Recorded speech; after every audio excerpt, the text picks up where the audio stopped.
Well, I had it all set up on the jack stands and blocks and everything, but the angle was just off. I couldn't get welds to lay into the weldment flat enough, and it was running downhill on me too much, so I decided to jack this thing up in the air, and now I'm here stuck for the last hour wrestling with this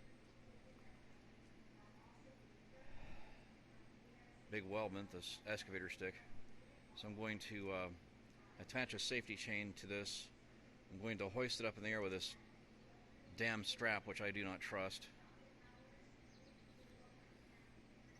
It's got a lot of fraying in it, and it's been, I don't think it's rotten, but it's a nylon strap. I'm guessing it's good for at least 2 tons, maybe 3, which is right around what this is. So I put a safety chain on this end where it's going to be elevated to the highest point, so that'll help it catch it if should it break. So just moving on here, soldiering onward.